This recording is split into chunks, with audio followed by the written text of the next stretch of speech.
beyond doubt, Congress party throughout from last almost 4 decades, including when they had very good majority during the Rajiv's time, then when BJP was ready to support, I was there in the parliament in 2004 to 9 and 9 to 12 when Dr. Manmohan Singh ji was the 9 to 14, when Manmohan Singh ji was the Prime Minister, Sushma ji was leader of the opposition.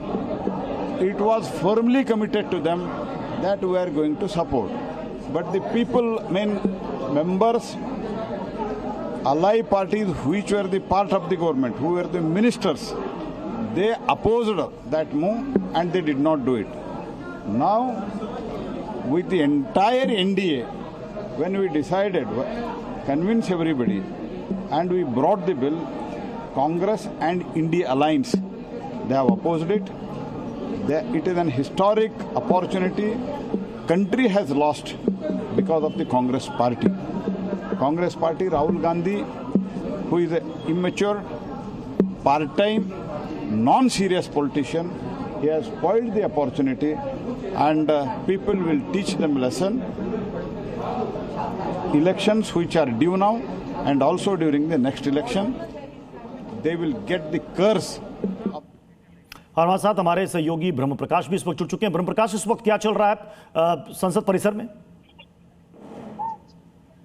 Pratyush, देखिए, मुझे सवाल अच्छे से तो नहीं सुनाई दिया, लेकिन मैं जहां तक समझ पा रहा हूं, मैं आपको संसद की तस्वीर दिखा रहा हूं कि जब जैसे ही ये तीनों जो संशोधन विधेयक हैं वो गिरे, विपक्ष ने खिलाफ में मतदान किया, उसके बाद से सत्ता पक्ष की जो महिला सांसद हैं वो भारी गुस्से में जो है संसद के नई संसद बिल्डिंग से बाहर निकली और पूरे संसद भवन में तमाम सांसदों ने जुड़ के प्रोटेस्ट मार्च किया। और तमाम महिला सांसद ये कह रही हैं, खासतौर से सत्ता पक्ष की जो महिला सांसद हैं, कि वो अपने अपने लोकसभा क्षेत्र में जनता के बीच जाएंगी और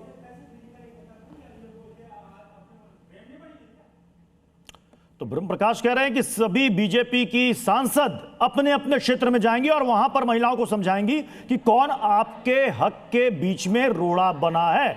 यानी कि कल से हो सकता है कि कई स्टेट में आपको बीजेपी की तरफ से प्रोटेस्ट करते हुए, जिसमें एमएलए एमपी हैं, वो आपको दिख जाएं, क्योंकि आज जो संसद के अंदर संशोधन पास नहीं हुआ है, नामंजूर हो गया, उसके बाद की तस्वीर आप देख रहे हैं। ये सदन में इस गेट पर, वहां पर बीजेपी की महिला सांसद ज्यादातर इसमें नजर आ रही हैं और वो नारेबाजी कर रही हैं। दूसरी तरफ आपने देखा विपक्ष का भी जमावड़ा, वो कह रहा है कि महिला आरक्षण के हम हक में हैं, लेकिन परिसीमन जो गलत तरीके से लाया जा रहा था, हम इसके खिलाफ हैं। ज्योत्सना जी हमारे साथ जुड़ी हुई। ज्योत्सना जी, परिसीमन जनसंख्या के अनुपात के अनुसार होता, उससे साउथ को ज्यादा फायदा था, या जो सीटें इस वक्त 50% के हिसाब से बढ़ाई जा रही थी उससे ज्यादा फायदा था?